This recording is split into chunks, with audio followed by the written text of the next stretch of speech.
Proyecto Babel, un episodio más desde el centro de Sevilla. Hoy me encuentro aquí, soy Abraham, con otro de los titanes o Michael Jordan de la traducción, con el que tengo el gusto de charlar últimamente, Kiko Rovira. ¿Cómo estás, Kiko? Muy bien, Muchísimas encantado. gracias por venir un año más y Encantado de estar aquí.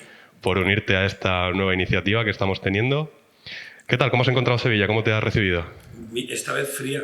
Curioso, porque las últimas veces que he venido no hacía más que nada el viento. Ajá, sí es Y verdad. mucha gente. Y bueno, esta es Italia, es una sucursal de Italia, está llena de italianos. Sí, Llena. yo creo que va por Una cosa- temporadas, porque otras veces se escucha mucho francés en la calle. Yo creo que las agencias de viaje se van poniendo de Sí, van por acuerdo. oleadas, ¿no? Sí, pues Exacto. ahora toca Italia, porque vamos, estaba lleno de italianos. Pero la ciudad preciosa como siempre. O sea, Bueno, viniendo de Barcelona. sí, sí.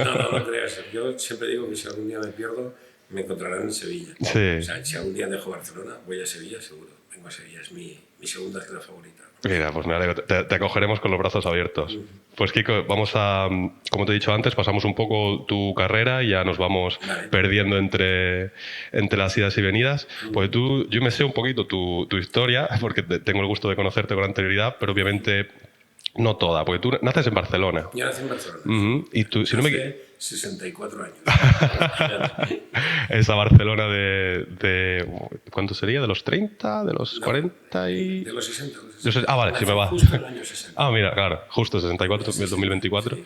¿Qué te iba a decir? Que creo que tenías familiares que ya se dedicaban al... Sí, mi padre era director, justo, era director de cine. justo. Estuvo nominado al Oscar 2 veces, además era un director importante. Y de hecho, soy traductor gracias a que él me recomendó hacer algo con mi vida.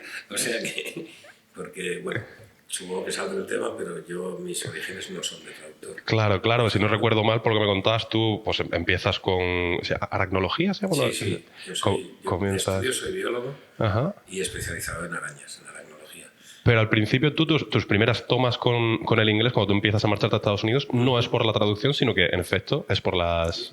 Bueno, aparte por mi pasión por los idiomas, que me encantan, es porque cuando yo me dedicaba a biología estaba preparando una beca para ir a Estados Unidos, entonces fui, volví, pasé hice primero el TOEFL, el examen este de inglés como lengua extranjera, y luego hice el GRE, que es para poder acceder a la universidad, los aprobé, etcétera, etcétera, y allí de hecho fue donde más practiqué el inglés, ¿no?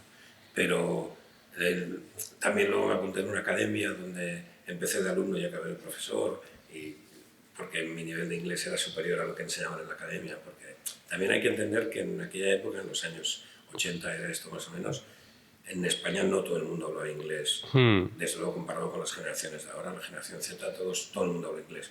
Nosotros los boomers en aquella época, mi generación Z de entonces, digamos los que teníamos 20 y 20 y pico, éramos 4 los que sabíamos inglés. Claro. Entonces, las clases para alumnos que estaban en Barcelona eran pobres.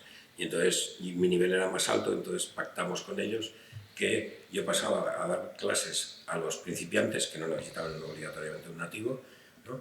Y gracias a eso yo pasaba a estar en el claustro de profesores y en los claustros de profesores solo se hablaba inglés y esas eran mis clases. Practicar inglés hablando con los demás profesores. Claro. Alumnos, Pues es curioso porque por aquí, por el podcast, han pasado ya Aivars y Patrick, que son dos personas bilingües, que tanto como tú comienzan dando clases en inglés, pero tú no eres bilingüe, digamos, o menos en ese inicio. Simplemente, ¿de dónde viene ese nivel tan alto de inglés por una pasión, por una facilidad que tú tienes? ¿Tus padres te ponían películas en inglés? ¿De dónde sale todo? A ver, en mi casa siempre se tocó el tema del inglés porque mi madre vivió muchos años en Cuba, de soltera, y mi madre estudió matemáticas en inglés en la Universidad de La Habana. Luego, cuando vino la revolución y se tuvieron que marchar y todo esto y tal, y vino a Barcelona, fue a Barcelona, porque estamos en Sevilla. Cuando fue a Barcelona, entró en la universidad, pero ya para dar las clases en español, hasta que conocí a mi padre, y en aquella época, en cuanto una mujer conocía a un hombre, dejaba los estudios y se convertía en ama de casa. Claro. ¿No? Lo que había. Pero ya en casa siempre, o sea, mi madre sabía inglés, mis hermanas saben inglés, y todos hemos tenido conocimientos del inglés. En mi caso, aparte de esto que os he contado, la escuela, la academia se llamaba 112 International, pero siempre ha sido un poco como pasión por los idiomas. O sea, me gusta el inglés, he aprendido un poquito, bueno, estuve viviendo en Italia, con lo cual he aprendido italiano, hablo un poquito de francés, un poquito de alemán, un poquito de holandés, un poquito de todas las cosas, un poco de portugués. No domino nada, pero hablo un poquito de todo. Te entiendo mejor de lo que te crees. Sí, porque, o sea, para mí siempre ha sido mucho más importante, además como yo venía de ciencias y no de letras, siempre ha sido mucho más importante las lenguas extranjeras conversacionales que gramaticalmente. Sí. O sea, yo la gramática no la domino, por ejemplo, el holandés me cuesta mucho escribirlo, y en cambio no me cuesta tanto hablarlo, porque estoy acostumbrado a oírlo y a hablarlo. En cambio, si te tienes que poner a escribir, tienes que acordarte, es una lengua que no se escribe para nada como se... O sea, que no se pronuncia para nada como se escribe, y entonces te cuesta un poco más. También yo creo que es muy... Te hace sentir muy bien cuando tú vas a otro país y te haces entender, Eso ¿no? es Y fantástico. entonces, por eso digo que a la hora de escribir, si tú tienes que escribir una carta, te puedes quedar parado en una frase, como hay historias y tal. Pero al hablar, a lo mejor hay una palabra que o no la pronuncias 100% de forma correcta o incluso la obvias, y el nativo, al hacer por entenderte, te va a entender, va a fluir la conversación, y es muy gratificante. Y, hombre, para como tú dices, estos idiomas que no los... No habla todo el mundo, digamos. Exacto, y que, pues, a ver, al final, como tú trabajas muy bien el inglés y a lo mejor algún otro idioma, no puedes pretender llevar todos tus idiomas a ese nivel, entonces... Sí, y además, los idiomas que no practicas continuamente se olvidan, claro. Al menos se quedan aparcados ahí al fondo del cerebro y hasta que los vuelves a sacar cuesta mucho. Yo el alemán, por ejemplo, lo tengo muy olvidado. Claro. Y el holandés también. El neerlandés es gracioso porque nadie se espera que tú sepas su idioma. Claro. Muy pequeñito. Y todos hablan inglés. Y todo el mundo sabe inglés y tal. Y entonces, cuando de repente les dices 4 cosas, se quedan muy parados y dicen, ¿de dónde eres? Tú español. Uy, qué raro un español que habla holandés, ¿no? Porque ellos sí, algunos, como en verano, muchos de ellos son veraneantes. Sí. Hay bastantes holandeses que saben español. Pero españoles que sepamos holandés, ahí somos pocos, ¿no? Pero yo les llamo idiomas anecdóticos. Son idiomas que me sirven para, pues yo qué sé, cuando tenía 20 años, el holandés me servía para ligar con holandeses. Claro. ¿No? Que era un poco de esto. Pero la pasión por los idiomas la he tenido toda mi vida. Toda mi vida. Yo, como la mayoría de gente que se dedica a la traducción, me entenderéis perfectamente todos, cuando estoy en un restaurante y oigo hablar un idioma, el oído se va para allá. Tienes que identificarlo, sí. Esto nos pasa a todos, igual que todos cuando vemos subtítulos intentamos estar traduciendo todo el rato. Claro, si está bien, ¿no? O cuando vimos una película doblada y nos gusta alguna frase, paramos y la ponemos en el otro idioma. Exactamente. Exactamente. Esto lo hacemos todos. O sea, estos vicios los tenemos todos. Y ya no solo todos los traductores, todos los que amamos los idiomas en general, tenemos esta manía de intentar comparar un idioma con otro continuamente. Sí, es que, vamos, yo creo que es tan bonito cuando consigues una igualdad prácticamente... es difícil llamarla perfecta, porque al final hay muchas opiniones y lo que yo puedo considerar algo magnífico puede venir otra persona y hacer una auténtica carnicería con esa traducción. Eso es cierto. Cuando yo, pues como tú dices, muchas veces en Netflix estás viendo algo y de hecho el otro día me pasó porque al final del podcast ya verás que tengo unas preguntas que le hago siempre a todo el mundo y creo que fue a Patrick, no recuerdo mismo si fue a Patrick o a Ibaras, pero uno de los dos me dijo, la pregunta es ¿cuál es tu expresión o palabra favorita en otro idioma que no sea el tuyo nativo? Y no recuerdo si, creo que fue, Ibaras me dijo to be in cahoots with somebody. Y yo no lo había escuchado nunca, que es como estar en el meollo, estar en la masa, ¿no? Estar que los dos estáis en el meollo. Y el otro día, no recuerdo qué estaba viendo, si estaba viendo Suits o alguna serie del estilo, dijeron algo así, ¿no? Como we're in cahoots together o algo así. Y digo, mira, qué casualidad que... Y son cosas que te hacen mucha ilusión y obviamente lo puse a ver cómo lo habían traducido y creo que fue eso, ¿no? Como estamos en el meollo o con pinchados, creo que dijo algo así. Entonces son conexiones que quizás otras profesiones pues no llegan a tener. Es verdad. De todas maneras, tú lo has definido muy bien, lo de buscar la perfección en la comparación de una lengua con la otra. Precisamente, una cosa que nos diferencia a los traductores de la gente que sabe idiomas es que los traductores no solo conocemos la lengua de origen y la lengua de destino, sino que sabemos trazar los puentes que unen una lengua con la otra. Justo. Con lo cual, aquello típico de cuando te dice, no, esto no lo traduzcas, no te preocupes, que mi sobrina acaba de llegar de Londres y ya tienes que saber, tu sobrina sabe convertir en español el inglés. No es lo mismo que sepa inglés y que sepa español. Claro. Sabe convertir, o sea, sabe crear estos puentes, ¿no? Es encontrar cómo resolver un juego de palabras para que lo entienda el público español a la española y no al inglés traducido, como si dijéramos todas estas cosas, ¿no? O sea, la gente que sabe idiomas es un poco Google, eso es un poco traduce palabras. Nosotros no traducimos palabras, nosotros traducimos ideas, traducimos conceptos. Justo, y yo creo que eso es algo que no lo termina de entender una persona hasta que no le pones un ejemplo concreto y se quedan de repente, claro. ¡ay! ¿No? Cuando, no sé, ahora mismo no me saldría algo, pero... Pues, hay muchos casos, mira tú, por ejemplo... Un refrán, lo que sea, ¿no? O sea... Cualquier frase hecha les obligas a dar vueltas a la cabeza.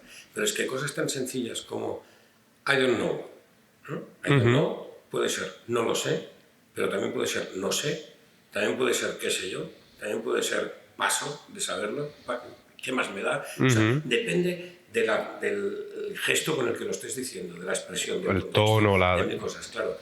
Todo esto nosotros lo sabemos porque no solo, sobre todo en audiovisual, claro, no solo tenemos el diálogo, sino que tenemos la imagen, que tenemos las expresiones, tenemos los tonos. Claro, esto, si no te dedicas a esto, es mucho más difícil saber cuál utilizar en cada momento. ¿No? Y esto es una de las cosas que a mí me maravillan de la traducción. ¿No? Sí, fíjate que me has recordado algo que me contó Aibars el otro día que me sorprendió un montón. No sé si Aibars tradujo durante muchos años Dragon Ball. Y él me contó que yo no tenía ni idea. Claro, me acuerdo. Me acuerdo. Sí. Hemos hablado de eso muchas veces. Que él, claro, él traducía el capítulo y tú sabes, pues como en muchas series, pero en anime pasa todavía más, que al final tienes como una especie de medio resumen de lo que ha pasado, medio adelanto del siguiente, ¿no? Como, no sé, 30 segundos. Y en esos 30 segundos pues sale Goku haciendo el cafre, además él tradujo mucho de Goku de joven. Y a ellos no les llegaba nada de esa parte. Entonces tenían que literalmente reinterpretarla. Y más doblando como él preparaba para doblaje y demás. O sea que tú imagínate, a mí me dejó a cuadros porque, o sea, literalmente estás interpretando lo que hace el muñeco en base a lo que pasa en pantalla y estás poniéndole, bueno, o como él me decía que había, claro, en japonés a lo mejor él mueve la boca 10 segundos y la traducción es horrible, como tú dices, no sé. Y a lo mejor él decía que tenía que meterle rata inmunda, no sé lo que dices, tal. No, como que hablando de los mismos ejemplos, llevándotelo a una lengua mucho más lejana como es el japonés, ¿no? Esto nos pasa muchas veces cuando traducimos con lenguas puente. O sea, resulta que llega una serie turca, por ejemplo, y a nosotros no nos llega el texto en turco, nos llegan los subtítulos de ese texto en inglés. ¿No? A mí esto con películas chinas, japonesas, coreanas, esto me ha pasado muchas veces. Entonces, claro, tú traduces esos subtítulos al español, pero como es para doblaje, cuando lo vas a meter en la boca es mucho más que lo que venía en ese subtítulo. Claro. Entonces tienes que inventar todo el resto, porque claro, además estás trabajando con un idioma puente de un idioma que tú no conoces, tú solo conoces el idioma puente. Claro, no sabes si es que está poniendo el verbo al final, si es que está metiendo más cosas. Entonces acabas llenando esa boca de lo que sea, ¿no? Y luego la otra cosa que me resulta muy curiosa es que los japoneses, por ejemplo, hacen las pausas de esto en sitios completamente distintos a los nuestros, ¿no? Y entonces yo siempre digo, me tocó ajustar unos episodios de Star Wars japoneses. Anda. Sí, que los había traducido Mario Pérez y Mario los había traducido perfecto, estaban igual, pero a la hora de intentarlo llevar... ¿Star Wars en dibujos? En dibujos. A la hora de llevarlos a las bocas, intentaba hacer las pausas y las frases normales, en vez de decirte, nosotros diríamos, esta mañana hace sol, ¿no? Ellos te dicen, esta mañana hace sol. Justo, sí. Estas pausas no me sirven a mí. Entonces, claro, tenías que decir, esta mañana hace sol. Para que te cogiera.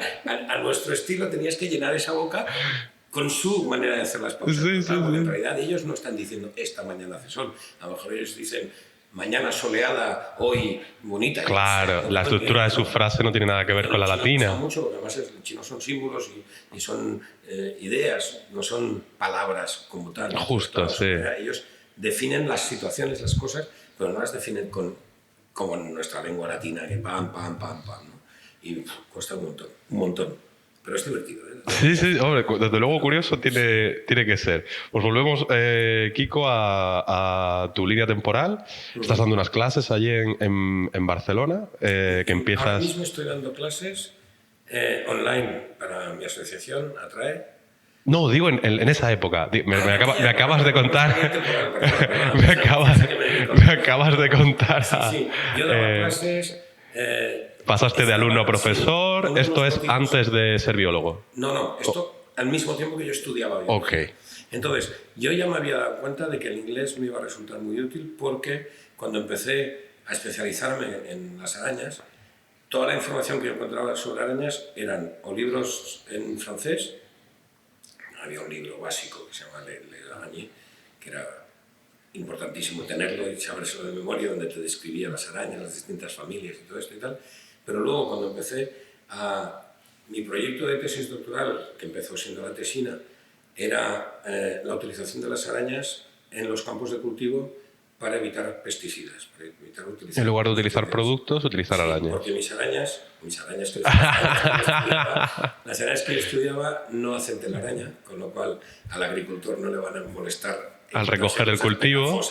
De esto como en las películas de terror aquí en sí. Pues no, estas no hacen arañas. Son arañas que además están en las flores, con lo cual tampoco las ves, porque además cogen el color de la flor en la que están. Ajá. Con lo cual, si la flor es amarilla, la araña es amarilla; si la flor es blanca, la araña es blanca; si la flor es rosa, la araña es rosa. Una araña rosa no da asco, ya te digo. Vale. Una araña peluda y esto dará todas las cosas. Una araña de color rosa, pequeñita, que además no tiene ni fuerza para pincharte en el dedo. No era la araña perfecta. No da asco, la araña perfecta. Y encima se come a todos los animales que forman plagas, con lo cual la idea era utilizar este tipo de arañas en los campos de cultivo de Florida, que son de cítricos sobre todo, para evitar tener que utilizar pesticidas. Y esta iba a ser mi tesis. Por eso mi intención por saber el inglés, por eso hice el TOEFL, hice el GRE y todo esto, preparándome para poder ir allí y hacer... solicité una beca para poder ir, pero el problema es que en aquella época había 2 clases de becas y la que yo quería se llamaba Research Assistantship, pero el primer año te lo tenías que pagar todo tú y a partir entonces ganabas una serie de créditos y si ganabas suficientes créditos, a partir de entonces lo tenías todo gratis. Pero claro, el primer año costaba un pastón. Sí, me imagino. Entonces yo no quería que mis padres invirtieran tanto dinero en mí, no me parecía justo. Entonces me dediqué a mis arañitas aquí en España, digamos. Pero las arañas no dan de comer, eso queda claro. Las únicas opciones que tenía era ser profesor, que en aquel momento yo odiaba ser profesor, no me gustaba nada ser profesor. Mira que ahora soy profesor en tantos sitios, pero en aquel momento no me gustaba nada. Y la otra opción era laboratorios farmacéuticos. Pero para eso tenías que ser bioquímico y yo era zoólogo, con lo cual no... Total, me llevaba 3 años buscando trabajo como un idiota y no... Y mi padre me dijo, a ver, ya que sabes idiomas, es que además recuerdo la frase tal cual, ya que sabes idiomas, ¿por qué no vas a hacer una prueba donde yo llevo mis películas a doblar, que a lo mejor necesitan a alguien y puede que tengas posibilidades? Y fui al estudio, se llamaba Sonobloc, y hice una prueba y llevo 39 años, con lo cual que les debió gustar. Y ya no... A ver, yo siempre digo, vale, muy bien, yo entré porque mi padre me dijo que fuera, con lo cual hay cierto enchufe, por decirlo de alguna manera, ¿no? Pero si no vales, no te vales. Está claro. O sea, en el primer trabajo. Sí. Si en la prueba no vales, ya no, vale, gracias, muchas gracias, hasta la próxima, ¿no? Y ya está. Y con lo cual, en ese sentido, el enchufe es una cosa puntual. Claro, pero eso, al fin y al cabo es como cuando yo recomiendo a alguien que recomienda a varias personas. Ha habido gente que han cogido y gente que no, dentro de mis recomendaciones. O sea que al final es la persona la que se enfrenta a la entrevista y al reto. Y además fue bueno porque la primera película que me dieron fue Rocky 4, la del ruso. Habrá mucha gente que ya no la conoce porque es del año 85. Pero en una película me tocó traducirla y ajustarla con periodistas, jaleo de público, y yo no había hecho nunca ni ambientes ni todas estas cosas, yo iba perdido. Y a pesar de todo no quedó mal del todo. La dirigió Manolo García Padre y muy bien. Y luego ya han venido grandes títulos, o sea que ya pues mira, hablaremos luego. Te voy a preguntar porque Aibars me contó que él hizo una primera película que era... Ay, Dios mío, no me acuerdo 100%, pero creo que me dijo que era prácticamente como un documental, como muy... había mucho espacio, no había sincronía casi, estaba todo muy tranquilo, y que luego tuvo que hacer una que, no recuerdo ahora mismo qué era, pero era todo lo contrario, voces superpuestas, todo el rato gritos tal, y como que en esa segunda película la pifió completamente, y como que lo recuerda que se planteó dejar de traducir para doblaje y demás, y dice incluso que estaba en la recepción del estudio de grabación escuchando al director, vaya mierda, o sea que imagínate. ¿Y tú dirías que tienes una piciada en tu carrera? No, O una que recuerdes como diciendo, esta película... Un momento muy bueno, que tampoco es una pifiada como tal, pero sí es importante. Bueno, un aprendizaje, vamos a llamarlo un aprendizaje. Resulta que yo aprendí a ajustar principalmente con Rogelio Hernández, que era la voz de Marlon Brando, de Paul Newman, de Jack Nicholson, y con Camilo García y con Manolo García. Son mis tres maestros. Digamos, ¿no? Pero Rogelio, además, me hacía ajustar, pero luego me hacía estar en sala con él, porque me decía, si algún actor se queja, la culpa es tuya por estar aquí. Entonces, aquí tú pringas y respondes ante los actores, ¿no? Y me acuerdo que hicimos El nombre de la rosa y al sacerdote, al monje malo, al viejo, el monje ciego, lo doblaba Felipe Peña, que en paz descanse, un monstruo del doblaje. Y yo había transcrito, normalmente cuando tú te encuentras un idioma extranjero, pones al lado la transcripción, la pronunciación figurada, para que nos resulte más fácil pronunciarlo, ¿no? Sí. Entonces escribes el texto en alemán, por ejemplo, y al lado pones, yo qué sé, o en inglés. Akachu Power, ¿no? Exacto, exacto, ¿no? Si dices we are happy, pones we are J-A-P-I, ¿no? Sí, happy, sí. y así saben cómo pronunciarlo, ¿no? Entonces yo había cogido el latín que hablaba el monje ciego y había puesto toda la transcripción basándome en el latín que yo oía en la película, que es la pronunciación americana del latín, que no es nuestro. Claro. Entonces, yo pongo el papel, ¿no? Me siento al lado de Rogelio, llega Felipe Peña, lo mira, lo lee, escucha y dice, ¿quién ha hecho esta mierda? Y digo yo, dice, esto no es latín, esto es inglés. Y entonces el tío cogió, rompió el papel que yo le había preparado, apagó la luz, lo escuchó y empezó a recitar lo mismo sin papel, sin nada, ¿no? pronunciándolo al latín nuestro. Y para mí se me quedó grabado para siempre, ¿no? O sea, como... Y claro, fue una cagada, porque una cagada como de principiante de no saber que el latín nuestro no se pronuncia igual que el latín que pronuncian los americanos, ¿no? Pero entonces sí, 100% que fue un aprendizaje más que... Fue un momento bastante duro para mí, de todas maneras. Pero bueno, aprendí mucho en esas cosas. Y pues entonces, Kiko, continuamos ya. Comienzas a trabajar para el estudio de grabación. Sí, empiezo a trabajar con Sonolog y me empiezan a dar... Éramos muy pocos, en aquel momento éramos 5 traductores. Edward Leden, que en paz descanse, y Guillermo Ramos, que en paz descanse también. Y en Madrid estaba Carmen Criado y creo que Nino Matas ya estaba entonces. Y claro, como éramos pocos, teníamos bastante trabajo, aunque el trabajo no había tanto trabajo como ahora, desde luego, pero sí que las películas nos caían casi todas a nosotros, evidentemente. Y con Rogelio Hernández fue con el que más aprendí a ajustar, también con Camilo y con Manolo. Y claro, la suerte de empezar a traducir y ajustar ya me dio bastante más posibilidades de trabajar desde el principio, ¿no? Luego... Claro, yo no estaba contratado, o sea, yo empecé a trabajar en Sonolog, pero no estaba contratado, con lo cual empecé en Sonolog, luego trabajé para un estudio que se llamaba Videotake, que ya no existe, Sonolog tampoco, por desgracia. Y en Videotake hice las primeras series que hice en mi vida, las hice... Bueno, la primera serie que hice en mi vida fue Canción Triste de Hill Street, que era una serie de policías. La combiné con Edward Leden. Él hacía unos episodios y hacía otros. Luego una serie... que se llamaba Rituales, era bastante mala. Y luego las primeras series que hice fuera de Sonolog fue en un estudio que se llamaba Videotake. Lo que hice fue Los problemas crecen y Aquellos maravillosos años, que es una de las series más bonitas que he hecho. Sí.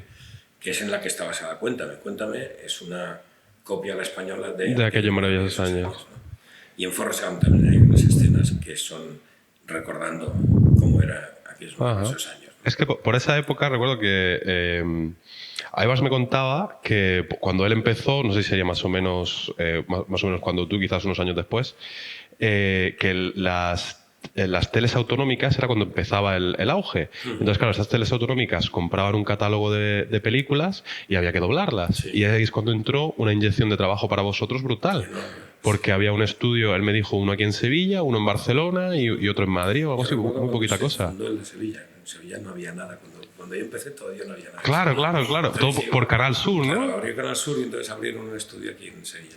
Pero lo bueno es que yo recuerdo en Barcelona, yo no hacía catalán, yo hacía solo castellano, pero en Barcelona doblábamos al castellano, al catalán, al valenciano y al euskera, porque todavía no había estudios en el País Vasco ni en Valencia.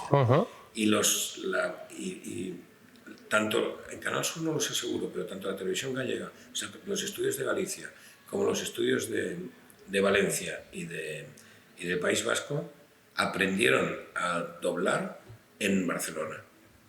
Barcelona se distinguía en aquella época de Madrid porque Madrid trabajaba más a destajo. En cambio Barcelona era como más lenta, más... Entonces era muy típico, por ejemplo, que meticulosa. la mayoría de películas fueran a Barcelona y en cambio las series iban más a Madrid. Hablo de una época de los años 80-90, muy al principio, ¿no?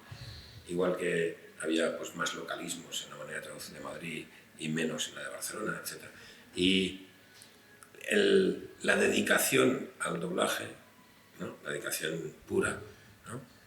Estaba más en Barcelona en aquel momento y los estudios de otras comunidades aprendieron allí, ¿no? Y yo recuerdo, posteriormente también he hecho cosas para televisión, para estudios de Galicia o de esto. No he hecho para muchos más de comunidades, pero para Galicia sí he trabajado y luego he tenido contactos con gente de Valencia, de Andalucía, de aquí, de Sevilla y del País Vasco, pero no he hecho proyectos con ellos. Pero sí recuerdo la llegada de las autonómicas y recuerdo la llegada de las privadas también. Y recuerdo que unas pagaban mejor que otras y a todos nos daba miedo Canal Plus porque era el que más controlaba las traducciones y estaban muy encima y todo esto. Y en cambio, yo recuerdo que te decían, esto no te preocupes porque esto es para Antena 3.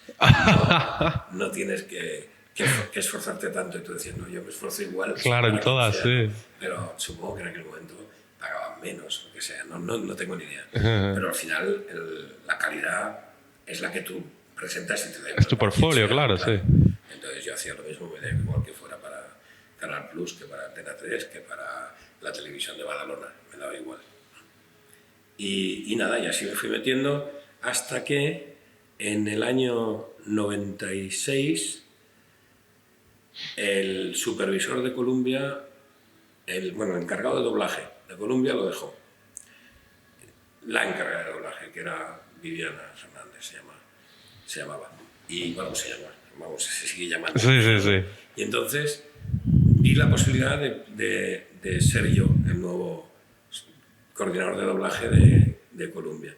Hay que mover ficha. Entonces me propusieron ellos mismos y me fui a Londres a hablar con la jefa de Columbia Europa, Beverly, y hablando llegamos a la conclusión de que no nos interesaba ni a ellos ni a mí, porque me perdían como traductor y no les interesaba perderme como traductor, y a mí porque aparte que el sueldo tampoco era una maravilla, me veía obligado a irme a vivir a Madrid y no iba a poder traducir, que era lo mío, mucho más que coordinar. A mí las cuestiones administrativas nunca me gustaban. Y entonces llegamos a la conclusión de que no nos interesaba.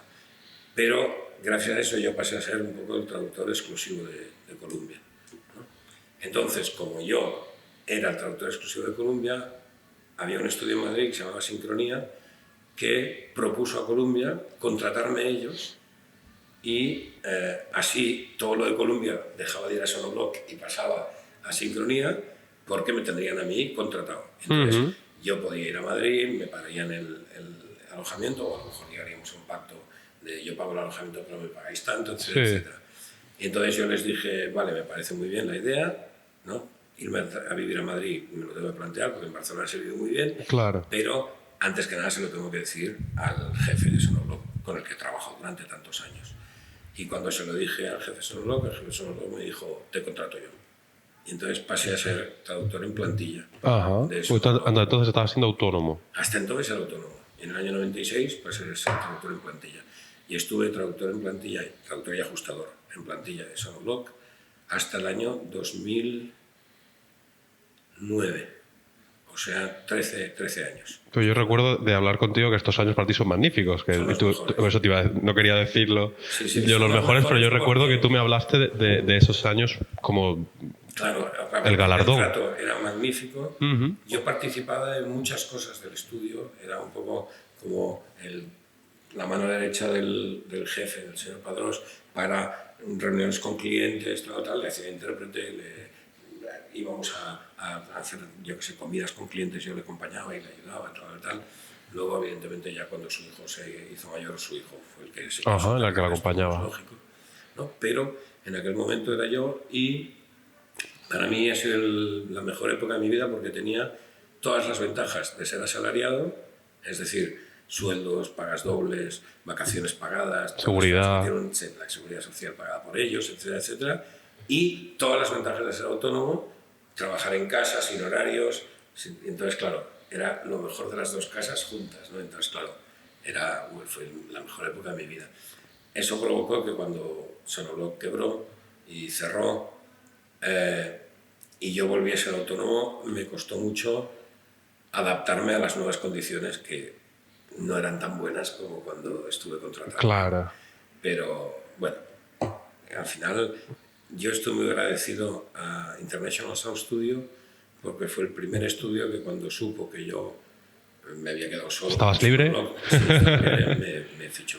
No contratado, pero sí me dio mucho trabajo y estuve... Es que yo imagino que para un estudio tener un traductor, siempre viendo las dos caras de la moneda, tener a un traductor en plantilla, no tienes 8 horas de trabajo continuas, quizás, ¿no? Por eso, para ellos, dar el paso de darle a alguien un contrato, digamos, indefinido es... De verdad vamos a tener el trabajo para... Porque tampoco vas a poner a un traductor, como tú dices, a hacer trabajo administrativo, a hacer otras cosas, mientras no tiene ese rato de traducción. Así que, por una parte lo entiendo, pues, por otra, pues no... Al final todos queremos una tranquilidad, queremos una comodidad, queremos que siempre decimos los autónomos tienen unas ventajas, los asalariados otras, pero que haya tan poca posibilidad para un traductor que quiera ser asalariado de serlo. Es muy difícil, muy difícil, pero también yo muchas veces pienso que es que para poder tener traductores en plantilla, como empresario tienes que estar seguro de que te va a entrar trabajo continuamente. Claro. Porque piensa que si un traductor en plantilla tiene un sueldo de, vamos a poner, 2.000 euros, por poner tú solo de seguridad social estás pagando 3.500. 3.500, sí. Entonces, claro, tienes que a un tío que le estás pagando 3.500 lo tienes que tener ocupado prácticamente todos los días del año. Esos 3.500 te tienen que generar 10.000. Tienen que generar 10.000, si no, no te sale a cuenta. Exacto. Entonces yo tenía muy buen sueldo en aquella época, más que 2.000 euros, bastante más, wow. En aquella época. Y yo recuerdo que el estudio cotizaba 4.000 euros por mí a la Seguridad Social. Con lo cual, evidentemente me tenían ocupado no solo traduciendo y ajustando, sino llevándome... Pero ven aquí, ve allí... Esto, vete a la película que ya está terminada, cuando eran todavía bobinas de cine, la película la tienes que llevar, te tienes que ir con la película. Y llevarla tú. Madrid, ¿no? A ti te la ponemos en el avión y al bajar ya habrá alguien que la recoja. Pero tú eres el custodio de esa película, te vas a Fotofilm Madrid, llegarás a Fotofilm Madrid y pasas el control del cliente en Fotofilm Madrid. Si te hace comentarios, los apuntas, vuelves y dices hay que hacer este retake, hay que corregir estas Lo cosas. que sería un QA, pero a lo más antiguo posible, ¿no? Me llevo la película debajo del brazo, en el avión, la vemos, hacemos aquí y me la llevo de vuelta. Porque, claro, había un empleado de Sonobloc que era el que quedaba conmigo a las 7 de la mañana en el aeropuerto del Prat, me traía la película. La película la facturábamos, ¿no? Y luego había un empleado de Fotofilm Madrid que la recogía. Y la recogía conmigo, entonces íbamos... Te faltaba ir con el maletín y la esposa, ¿eh? Sí. Con el maletín y la esposa. Y así hice muchísimos controles en Fotofilm sobre todo con UIP, con lo que es Universal ahora, que era Consuelo Rodríguez, de la que me hice muy amigo, además, y además la llamamos Chelo, que es como se llamaba mi mujer también, y se conocía porque mi mujer fue secretaria de prensa de la Seminci, del Festival de Cine de Valladolid, que es donde la conocí yo, y... Sí, que también compartís la pasión por el cine. También, sí. Ella desde otro punto de vista, pero sí, también. O sea, yo soy más de desmenuzar la película y más de analizarla, ¿no? Y ella es más crítica. Además, al haber estado siempre en la sección de prensa... tiene, eso te iba a decir, tiene... Muy buena. Y además, hay películas, yo alucino porque ella siempre ve las películas, o sea, ve la trama de las películas antes de que llegue. O sea, si la película, a poco que la película sea previsible, ella la pilla al momento, mucho claro. más que yo no. Muchas horas de película ya. Estamos empezando tal y dice, el asesino es ese. A ver, ¿cómo puede ser? Si llevamos 20 minutos de película, es igual. Porque ha mirado a la víctima y no sé qué. qué. El asesino es ese. Y dices, joder, no falla nunca. O sea, tiene mucha intuición.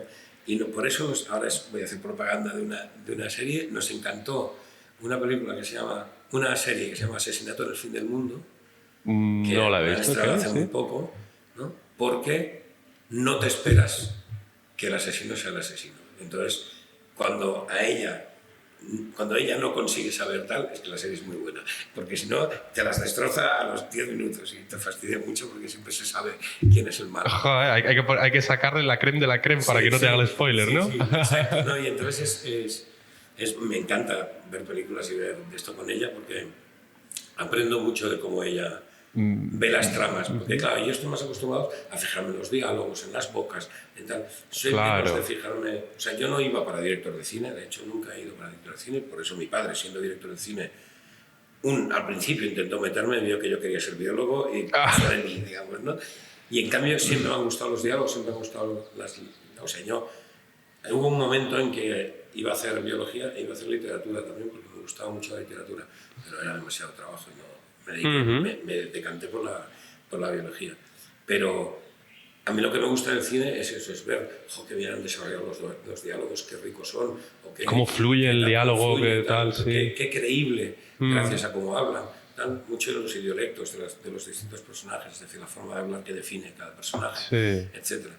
Y ella es mucho más de la trama general, fíjate que este pequeño gesto indica que no sé qué, cosas que yo no soy tan... en este sentido tan observador, ¿no? A mí me pasa también, yo me fijo mucho en el lenguaje no verbal de los actores, cómo sin decir nada interpretan o actúan, ¿no? Me quedo mucho más con esos detalles, o sea que empatizo más contigo, pero es verdad que también conozco gente, me ha recordado a mi padre le encantan los western, es un auténtico, si no ha visto todos los western que hay que ha pasado por la taquilla, pocos le faltarán.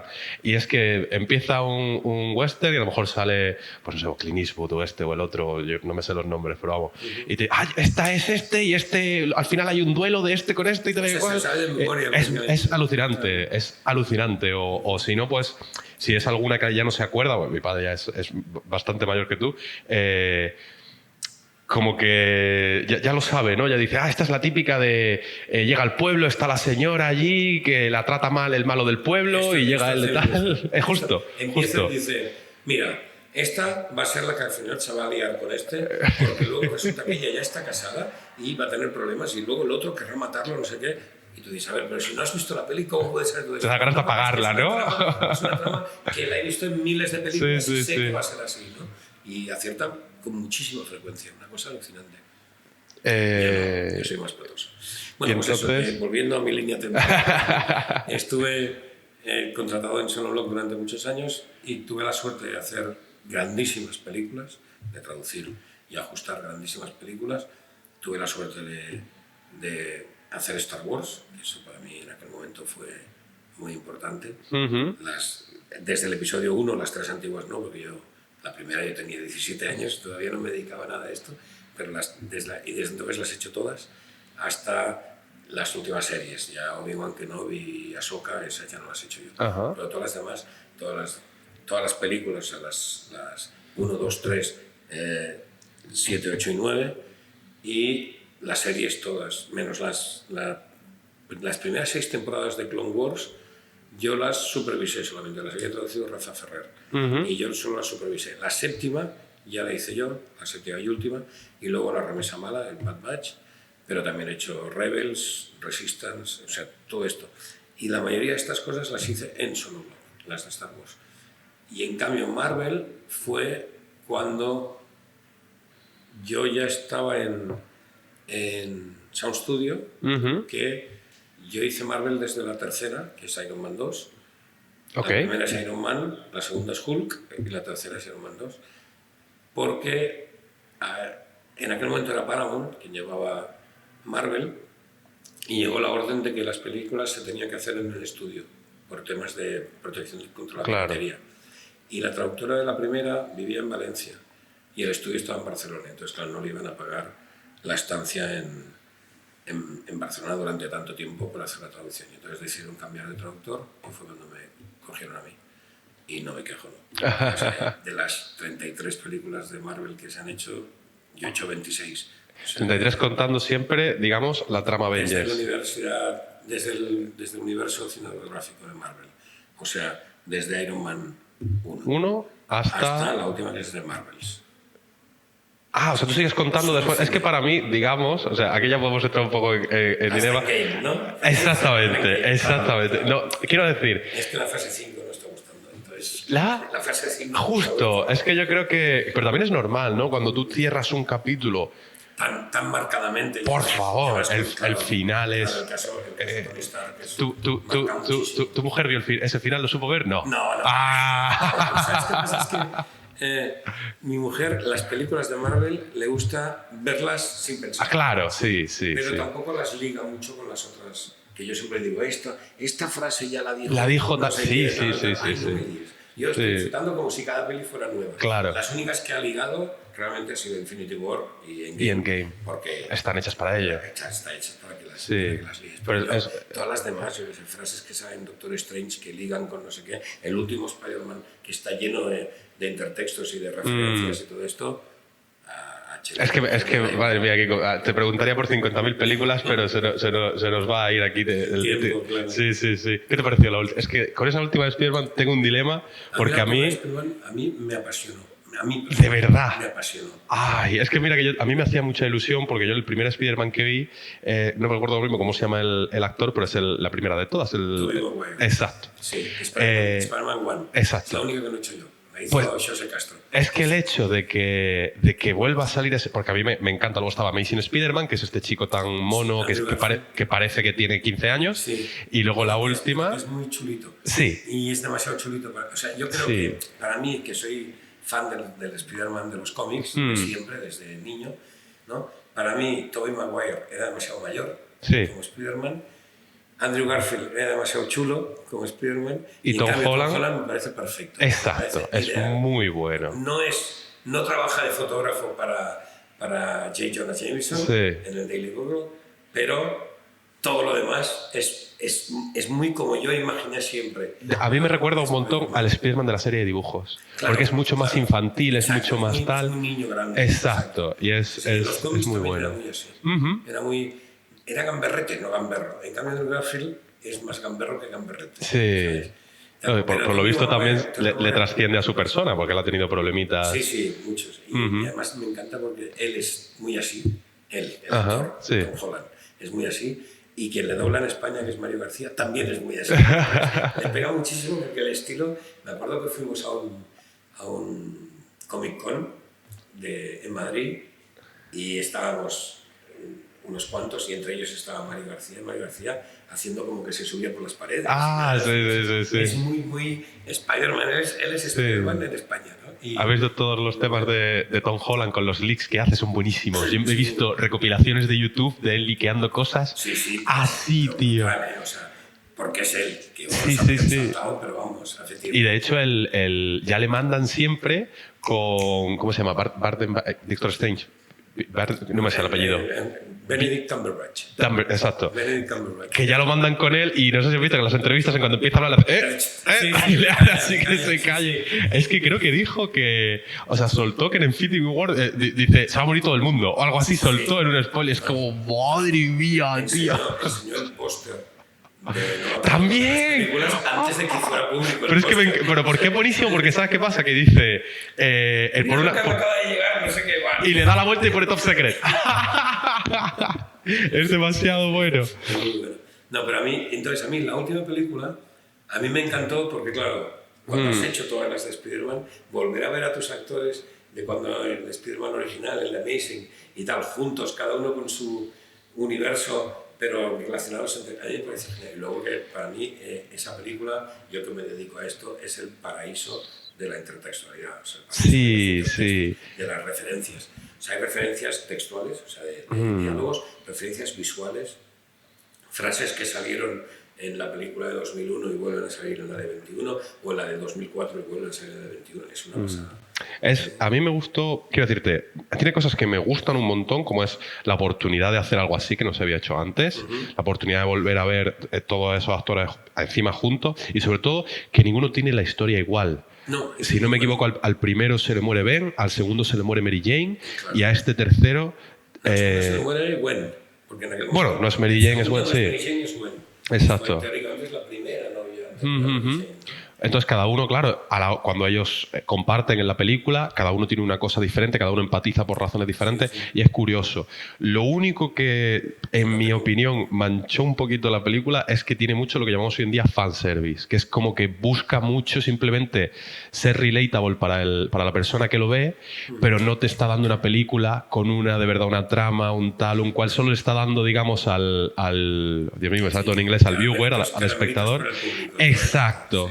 Justo, esa sería la expresión en español. Porque, claro, todo esto son referencias, son intertextos, y son cosas que a mí me encanta detectar, descubrir y ponerlos exactamente igual que como se dijo en la película del 2001 y todo esto y tal. Y estos son regalitos para los fans, evidente. Claro. El fan, oye, yo también hago mis pinitos como científico, que es algo que dice Norman Osborn en el Spider-Man primero de 2001, ¿no? Y de repente lo dice otra vez en el Spider-Man de 2021. Y es que fuerte, ¿no? Es una frase que yo recordaba que había dicho, porque es una frase rebuscada, tanto en inglés, que es I'm something of a scientist myself. Exacto. Yo también hago mis pinitos como científico. Son frases que uno no las dice así como así, sino que son como rebuscadas. Claro. Yo siempre cuento a mis alumnos, y eso siempre les digo, que los intertextos tienen la característica de que saltan a la vista, pero siempre están un poco como forzados, como puestos ahí para que tú digas, anda, mira, esto ya salió en la película tal. Es como que te llevan. O sea, todos son caramelitos para los fans. Y entonces, claro, si los descubres, los encuentras y buscas la traducción exacta que salió en aquel momento y la pones idéntica, todos los fans dicen, ¡pam!, la reconocen al momento. Claro. Y por eso para mí, en ese sentido, es maravillosa esta película. Sí, o sea... Porque a nivel diálogos es... Justo. Creo que supieron... No, la trama es floja. Sí. ¿No? Pero a nivel diálogos, además salen todos. Sí. Que también es el mismo actor. Es el mismo actor. No pasa el tiempo por él. Yo me quedé alucinado. Digo, ¿esto es CGI o qué es? Tío, es una bala, le ves, era más delgadito, más joven, sí. ¿No? Pero es igual, es prácticamente el mismo. Es de todos el que, por ejemplo, a Norman Osborn sí le notas, a Willem Dafoe sí que notas que el tiempo ha pasado mucho por él, pero en Alfred Molina no. Alfred Molina está igual. No sé, yo disfruté muchísimo con esa película. Entonces le tengo un cariño muy especial. Y es en esta... bueno, antes de en esa peli sale el hijo del Duende Verde vestido de Duende Verde. ¿O es la primera en la que pasa? Es la primera. Es el que todos estábamos deseando que pasara. Claro, el Duende Verde muere teóricamente. Claro. Y entonces el hijo adquiere el nuevo... Pero que al final, lo que te tisean al final de la primera, que tú no hiciste, es el hijo mirando al traje del padre y todos nos quedamos en plan de, va a pasar. Claro. Y tarda 20 años en pasar. Claro, sí. No, la verdad es que, claro, cuando hay muchas veces que las escenas tú esperas que vayan por un camino y muchas veces te las dejan colgadas como diciendo, va a ir por donde tú crees, pero no te lo vamos a decir. Claro. Y eso me encanta también. Es una de las cosas que me gustan. Las pelis que quedan un poco colgadas me encantan a mí. A mí las pelis redondas no me gustan tanto. Pero esto ya va a gustos. Es muy de película de superhéroes lo que hablas, claro. Precisamente siempre dejarte, va a continuar. Claro, de hecho, las postcréditos, que es típico de Marvel, las postcréditos tienen una puerta a las siguientes películas. A tu interpretación. Exacto, a tu interpretación. Y algunas de momento, yo que sé, por ejemplo, en Eternals hay la aparición del Caballero Negro y ha quedado así, porque no se ha hecho nada del Caballero Negro, que era el Jon Snow de Juego de Tronos.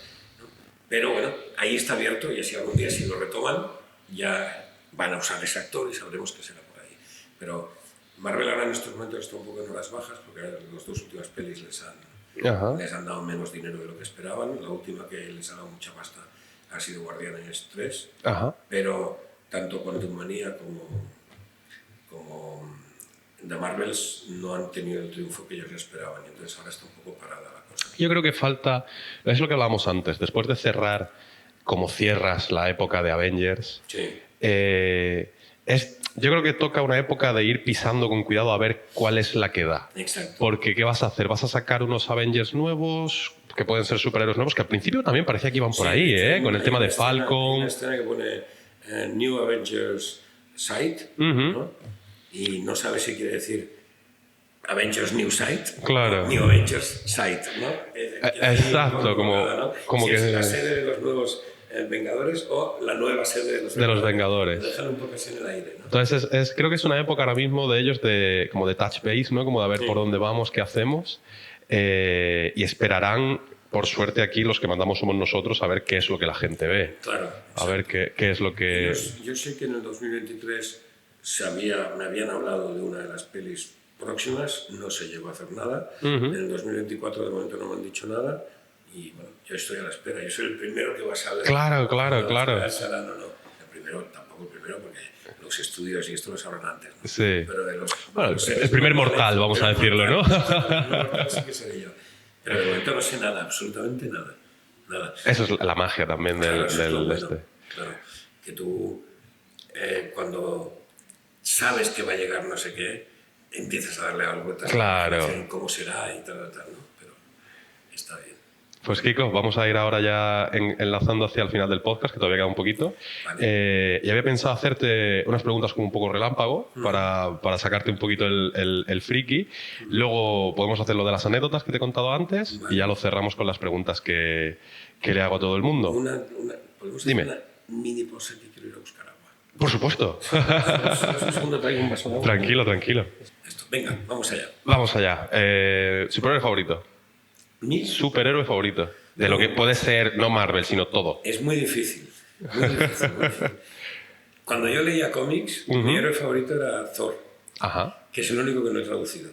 Las pelis de Thor no las he hecho yo, las he hecho yo de bióloga, ¿no? Mi otro héroe favorito era Spider-Man, y ese sí, he hecho todas. Ajá. Y luego adoro a Howard el Pato, que fue el primer personaje que Marvel llevó al cine, el primer superhéroe, que es un pato. Un pato extraterrestre. En el año 96. Y me encanta ese personaje. La peli la traduje yo también. Y la peli es una tontería, pero yo lo pasé muy bien, me encantó. Y luego he hecho un cameo en Guardianes de la Galaxia, Howard el Pato. ¡Ojo! Sí. ¿El villano favorito? El villano favorito, también es difícil. Pero en ese sentido, Darth Vader, evidentemente. Darth Vader. Thanos tiene que estar ahí también, ¿no? Thanos está bien. Thanos me gusta, pero... Es más un antihéroe que un villano, quizás, ¿no? Sí, exacto. Porque, a ver, aunque sea difícil, le ves una parte tierna en algún momento, ¿no? Sí, cierta lógica lo que hace también. Sí, porque él está convencido de que lo va a hacer bien. O sea, de que él, si elimina la mitad de la población del mundo, todo del universo, todo va a ir mejor, ¿no? Porque somos demasiados. Pero claro, es un poco drástico. Pero Darth Vader es Darth Vader, o sea, es un personaje que siempre me ha encantado. La marcha de Darth Vader, todo lleva su propia música, su propio... Sí, todo. Claro. Cada personaje de Star Wars tiene una pequeña melodía propia, todos los personajes principales, y me encanta eso. Bueno, es porque fui a ver un concierto de música. ¿La banda sonora de Star Wars? La banda, de músicas de... ¿Cómo se llama ahora? No me sale el nombre. Del autor de las músicas de las bandas sonoras ni idea. Williams, ¿no? ¿Cómo se llama? Un segundito. Mientras tanto te sigo preguntando. Sí, ¿cómic o novela para leer? Ahora novela. Hace 20 años cómics. Siempre cómics. Yo soy muy comiquero. Lo que pasa es que ahora ya con 60 y pico años soy menos. ¿Te quedarías con... o sea, si tuvieras que ver ahora las tres del tirón, las tres primeras o las tres segundas de Star Wars? Voy a obviar las tres terceras. Sí, olvídate. A mí me gustan la 5 y Rogue One. Son mis dos pelis favoritas de Star Wars. Rogue One, más que las 3 que hiciste tú. Mucho más. Las 3 que hice yo no me gustaron nada. Ojo, A la vez me gustaron, pero no puedo comparar. Es que Rogue One me gusta porque Rogue One me vincula absolutamente a la época de las 3 antiguas, que claro. las que a mí me impactaron, ¿no? O sea, a mí, de las 3 nuevas, de las 3 últimas, las 7, para mí es una copia de la 4. La 8, que fue la más criticada, para mí es la que más se salva de las 3 últimas. Pero las 2 de Abrams a mí no me... En aquel momento sí, evidentemente. Oh, qué bien, una película de Star Wars, me encanta, pero a la hora de verlas ya como público, no como traductor, es que yo me quedo con Rogue One. Rogue One tiene la atmósfera de las antiguas, que fueron las que a mí me enamoraron de Star Wars, ¿no? Y las nuevas, ni las 3 que hice yo, que son las precuelas, como si dijéramos, que vale, que muy bien, las carreras de vainas, el niño, la tercera de las 3 antiguas, de las 3 nuevas, del 1, 2, 3, la 3 está bastante bien ligado el puente con la 4, claro. Eso es verdad, pero es que Rogue One para mí Rogue One me encanta, me gustó mucho. ¿Y cuál es el héroe que menos te gusta? No tiene por qué ser de Marvel ni de nada, puedes meter DC, puedes meter lo que quieras. Bueno, DC no me gusta. Ajá. Salvo a Batman, Superman no puedo con él. Superman me cae fatal. Ya todo el mundo se va por Linterna Verde siempre, pero... A mí los heroicitos, digamos, nunca me han molestado. O sea, dentro de Marvel, Ant-Man, por ejemplo, es un poco importante. A mí me gusta. Es que además el actor es brutal, lo hace muy bien. Es que es muy bueno. Lo hace muy bien. Pero a mí, Superman, el Superman del actor que se cayó en caballo, ese, bueno, el de Cavill no me gusta nada. A mí me gusta el actor, pero... Claro, Cavill me gusta. Sí. Yo acabo de traducir a Argyle, por ejemplo, que Argyle es él, ¿no? Y vale, me encanta, ¿no? Porque el actor es muy bueno, menos pone miradas de estas que en principio no dicen nada y dicen mucho solo con la mirada. Las poses corporales que tiene son alucinantes. Y aquí, además, que hace como si fuera un Madelman. De esto no sé si has visto la película. Argyle es el espía soñado por una escritora. Y luego ella descubre que los espías de verdad no son así. Pero ya siempre que hay una escena donde el espía de verdad se está peleando, ella se imagina al otro, ¿no? Y entonces, mientras el espía de verdad está peleando tal, el otro está... mientras va pegando al otro, ¿no? Poniendo gestos de mira qué guapo soy. Sí. ¿no? Y me gusta, porque esto solo lo puede hacer Cavill. O sea, Cavill es muy poses. Exacto, es brutal. ¿Has visto The Witcher por casualidad? He visto The Witcher, sí, me encantó también. ¿Sí? ¿Las 3? No, solo he visto la primera. Que solo las has visto, quería que decías que no te encantaron. No, que solo he visto la primera. No claro. Yo las he visto todas y entiendo que se marche, la verdad. No sé si sabes que se marcha de la franquicia. No sabía, ¿ves? Hay un entresijo raro entre ellos, pero bueno. Pues pasamos, si quieres, a lo que te he comentado antes. Hemos pensado como juego que podrías contar 3 anécdotas y que solo una sea mentira. Pero no digamos cuál es y que la gente luego en los comentarios o que se queden con la intriga y genere un poco de debate. Las dos buenas, así que no cuentes las que cuentas siempre las verdades, porque entonces va a ser muy fácil saber cuál es la que no. Claro, eso es lo que estaba pensando, ¿no? Una de estas, claro, una es que yo hice pis con Ridley Scott. Coincidimos en un lavabo, uno al lado del otro, y no le pude dar la mano. Pero claro. es una... ¿Le llegaste a decir algo? Soy un fan o lo que... Solo hi. No me atreví, me quedé muy corto. Me dice hi, porque además la habíamos estado buscando, no la habíamos encontrado, y apareció ahí, ¿no? Otra es que J.J. Abrams me regaló personalmente una figurita de Bad Robot. Fuimos a los estudios de Bad Robot a ver la visión previa de Star Wars Episodio 7 y él personalmente me vino y me regaló una figurita hecha en impresora 3D de Bad Robot que todavía tengo en casa. Toda roja, evidentemente. Bad Robot es roja. Y la tercera es que A ver, ¿cuál puedo contar? Que le tildé de machista a Ryan Johnson por una frase, por una escena del episodio 8, Ajá. que es cuando llegan al monasterio este donde se reúnen Rey y Luke. Aparecen una serie como de monjas que se ponen a limpiar y me molestó que fueran solo mujeres. Que todas fueran. Y se lo dije, le dije, son todas mujeres, ¿no? Y dice, sí, no, macho. Ya está. Una de estas tres no es cierta. A ver si sabéis cuál es ella. Madre mía, vaya nombres está soltando aquí Kiko, como Pedro por su casa. Una que sí que puedo contar, que la mayoría de gente sabe, es que estuve en el rancho de George Lucas, aunque George Lucas no estaba. Esta es cierta, esta ya os lo digo. Sí. George Lucas en aquel momento estaba aquí en Sevilla, donde estamos ahora, localizando las escenas de la Plaza España y todas estas cosas que aparecen en el episodio 2. Que son de Anakin y... De Anakin y Amidala. Y Amidala. Sí, yo fui a hacer la supervisión de la mezcla de sonido de la versión española del episodio 1, mientras él estaba aquí localizando esto, con lo cual yo estuve en su casa, pero él no estaba. Y eso es cierto, esta no es la... Esta viene de regalo. Pues, Kiko, te voy a hacer las tres últimas preguntas. La primera, esta quizás a ti no te encaja mucho, porque lo que suelo preguntar es, si tuvieras que volver a estudiar traducción, digamos, ¿cuál sería hoy en día, si en 2024 tú volvieras a los 18 años a entrar a primero de traducción, ¿cuáles serían tus pasos? O sea, ¿qué decidirías tú simplemente, pues digamos, para ganarte un porvenir, para buscarte la vida?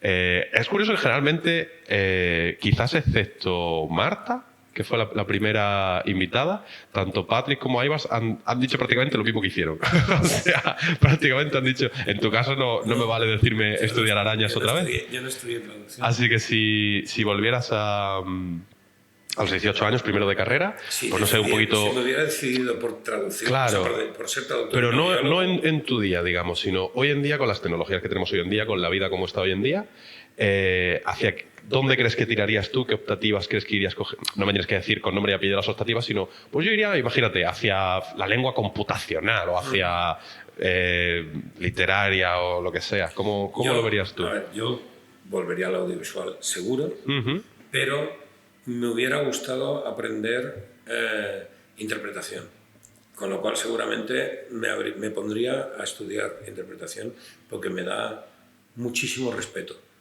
la interpretación. Yo he hecho algunas veces como aficionado interpretación consecutiva, pero como aficionado, pero yo la gente que hace consecutiva bien hecha, ¿no? Como la que hice yo, y la gente que hace simultánea, yo alucino. O sea, es algo que yo jamás me he imaginado pudiéndolo hacer. Entonces, y no he sabido, nunca he sabido, porque claro, yo no he hecho carrera de traducción, con lo cual nunca he conocido los medios necesarios para llegar a eso, y eso sí que me hubiera gustado. Si ahora tuviera bastantes años menos y hoy en día pudiera hacerlo, estudiaría tácticas de interpretación simultánea, que es algo que ¿te gustaría, digamos, llevar a la par tus interpretaciones y tus traducciones audiovisuales? Sí, no lo dejaría jamás. O sea, yo lo descubrí hace 39 años y llevo 39 años enamorado de esta profesión, ¿no? Pero esto sí me hubiera gustado.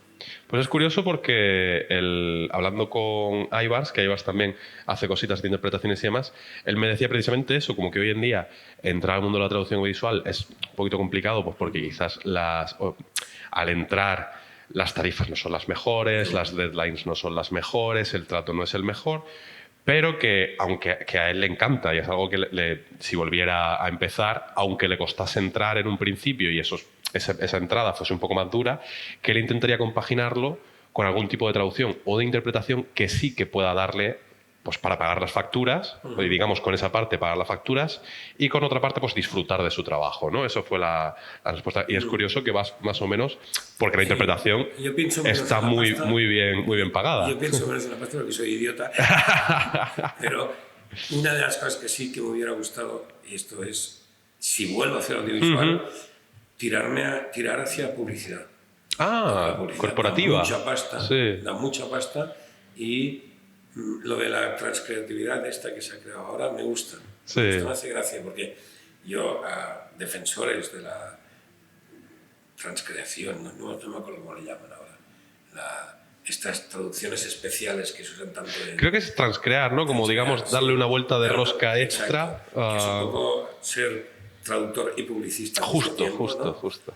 Es algo que yo qué sé, Oli Carrera, por ejemplo, que se dedica a estas cosas, o a otros, ahora no me salen los nombres y tampoco quiero perder tiempo. ¿No? Yo siempre les decía, a ver, nosotros llevamos toda la vida, cuando haces audiovisual, como la imagen te manda, tienes que crear esos diálogos, no te basta con traducirlo, claro, como quien traduce técnica, ¿no? Sino que tienes que crear y tal. Claro, en publicidad es que encima tienes que darle colorido, ¿no? Cosas que van más allá.